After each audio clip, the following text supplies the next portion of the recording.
Hello everyone, स्वागत है आप सभी का मेरे यूट्यूब चैनल पे। और आज हम लोग बात करेंगे फोर्सेस ऑफ नेचर यानी प्राकृतिक बल के बारे में, जो हमारे कॉस्मोलॉजी का अगला वीडियो है। तो अगर भगवान को एक साइड रख दिया जाए हमारे इस ब्रह्मांड से, कि अगर हम कहें कि भगवान को एक तरफ कर दो और साइंस की भाषा में बात करें कि ये जो चीज़ें चल रही हैं हमारे पूरे यूनिवर्स में, जो चीज़ें हो रही हैं ये कैसे हो रही हैं। भगवान को एक तरफ करा तो भी तो कोई बल होगा जो काम कर रहा होगा, कुछ तो होगा। साइंस की भाषा में वो जो बल है उनको क्या कहते हैं, वो कितने प्रकार के हैं, हम उन्हें जानेंगे। तो आप लोग के मन में भी आता होगा कभी। तो आज हम जानते हैं कि वो बल कितने प्रकार के हैं और क्या हैं। तो सबसे पहला बल, जो कि 4 प्रकार की होती हैं, सबसे पहला बल है ग्रेविटेशनल फोर्स यानी गुरुत्वाकर्षण बल। दूसरा है इलेक्ट्रोमैग्नेटिक फोर्स यानी विद्युत चंबकीय बल। तीसरा है वीक न्यूक्लियर फोर्स यानी कमजोर नाभिकीय बल।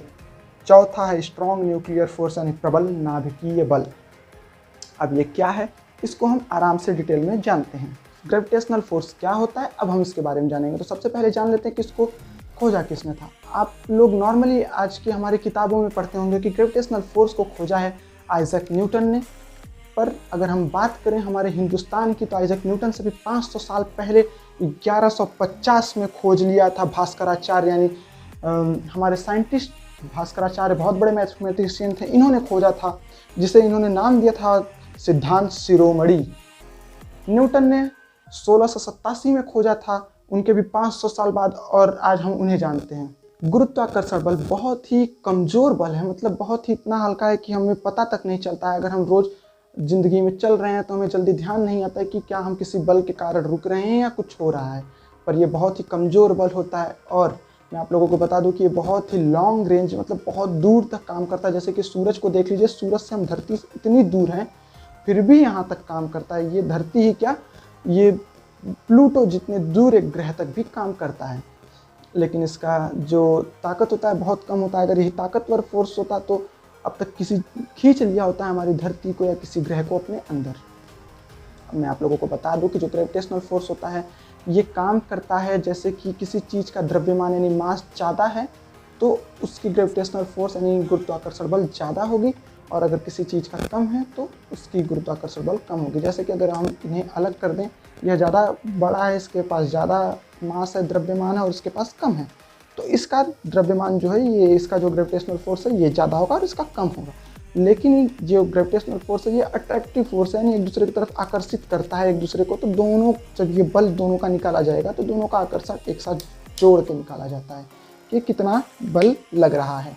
घनत्व मतलब डेंसिटी पे, गुरुत्वाकर्षण बल जो है वो डेंसिटी पे भी काम करता है। अगर किसी चीज़ की डेंसिटी, हमारे चांद ही है, चांद छोटा है हमारी धरती से, पर अगर उसकी डेंसिटी बढ़ा दी जाए यानी कि उसका द्रव्यमान बढ़ जाएगा, डेंसिटी को बढ़ा दे, हजारों लाखों गुना ज़्यादा बढ़ा दे, तो उसका द्रव्यमान जो है वो अपने आप कई गुना बढ़ जाएगा। और द्रव्यमान बढ़ते ही उसकी जो ग्रेविटेशनल फोर्स होगी वो बहुत ज़्यादा हो जाएगी।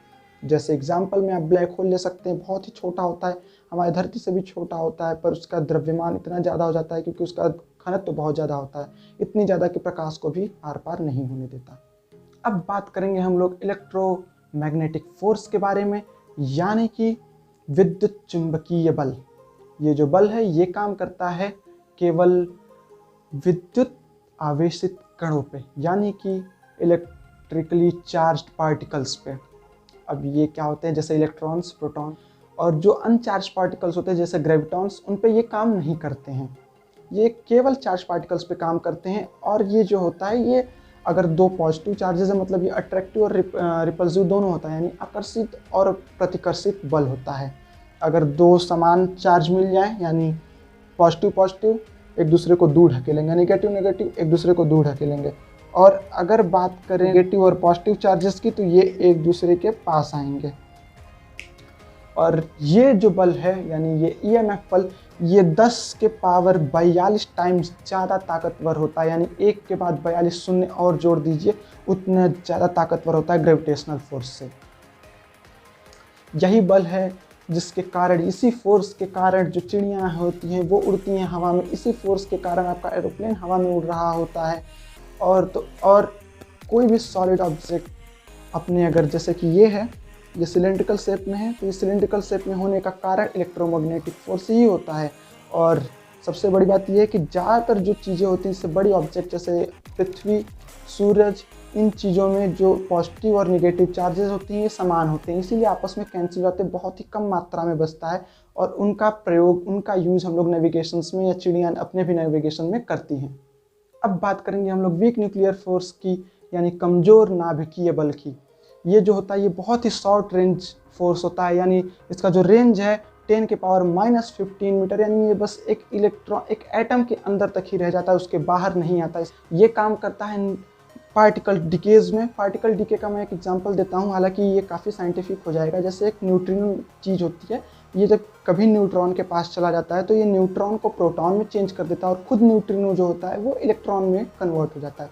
और ऐसा ही कुछ प्रोसेस होता है हमारे सूरज में, जिसे हम लोग न्यूक्लियर फ्यूज़न भी कहते हैं। ये न्यूक्लियर फ्यूज़न में भी कारगर होता है। यही कारण है कि आप कह सकते हैं कि धरती पे अगर प्रकाश आ रहा है तो रोशनी आ रही है, कुछ भी हो रहा है, धरती पे जीवन भी संभव हुआ है तो इस कारण से, क्योंकि यही सूरज में काम करता है और उसकी रोशनी हम तक पहुंचती है। अब बात करते हैं स्ट्रॉन्ग न्यूक्लियर फोर्स की, यानी प्रबल नाभिकीय बल की। ये भी एक शॉर्ट रेंज फोर्स होता है, इसका भी रेंज 10⁻⁻15 मीटर तक ही होता है। और इसका जो काम है ये क्या करता है कि छोटे छोटे पार्टिकल्स जैसे क्वार्क्स, जिससे इलेक्ट्रॉन और प्रोटॉन्स बने हुए हैं, उनको आपस में बांध के रखता है। ये चारों फोर्सेस में सबसे ज़्यादा पावरफुल फोर्स है। अब बात करेंगे हम लोग पांचवें फोर्स के बारे में। हालांकि मैंने आप लोगों को 4 ही बताया था क्योंकि वो नेचुरल है, इसे नेचुरल कहना थोड़ा सा गलत होगा। तो ये नेचुरल फोर्स नहीं है, असल में ये electromagnetic force plus weak nuclear force को मिला के बनाया गया है इलेक्ट्रोवीक फोर्स। साइंटिस्ट लोग जो आगे कार्य कर रहे हैं वो कोशिश कर रहे हैं कि अब इलेक्ट्रोवीक फोर्स को और स्ट्रॉन्ग न्यूक्लियर फोर्स को मिला दिया जाए, जिससे एक नई थ्योरी या जिसे एक नया फोर्स कह सकते हैं, ग्रैंड यूनिफाइड थ्योरी, ये बनाई जाएगी। अब इसका प्रयोग क्या है, इसके बाद जब ये बन जाएगा तो वो कोशिश करेंगे कि इसको ग्रेविटेशनल फोर्स से जोड़ दिया जाए और उसको नाम दिया जाएगा थ्योरी ऑफ एवरीथिंग। और ऐसा किया जा रहा है ताकि हमें ब्रह्मांड की उत्पत्ति से लेकर अंत तक की हर चीज़, धीरे धीरे हर चीज़ एकदम क्लियर पता चल जाए। अभी तक हम जो जानते हैं उनमें ज़्यादातर कुछ चीज़ें तो थ्योरीज ही हैं, पर अगर हम ऐसा कर पाते हैं, हालांकि ये बहुत ही मुश्किल है, इसके बाद का ये जो है अभी तक ये नहीं हो पाया है। ये काम 1979 में हो चुका था, पर तब से आज तक अभी तक ये तक नहीं हो पाया। ग्रैंड यूनिफाइड थ्योरी अभी तक ये नहीं बन पाई है, इन दोनों को ऐड नहीं कर पाए हैं। तो आगे अभी ग्रेविटेशनल को जोड़ना तो और नामुमकिन सा ही है। साइंटिस्टों का भी मानना है कि ये नामुमकिन कार्य है। अब आगे हम गैलेक्सीज़ के बारे में बात करेंगे अगले वीडियोस में, उसके बाद स्टार्स के और फिर ब्लैक होल्स के बारे में बात करेंगे। तो हमारे साथ बने रहिएगा और धीरे धीरे आगे उसके आगे भी कुछ चीज़ों के बारे में बात करेंगे। तो जो आपके मेन टॉपिक्स है वो अब आ रहे हैं और ये जो चीज़ें आज हमने बात की हैं इनका आगे यूज होगा और इसीलिए हम इनकी बात कर रहे थे। तो मेरे वीडियोज़ को लाइक करिएगा, शेयर करिएगा और चैनल सब्सक्राइब करिएगा। धन्यवाद।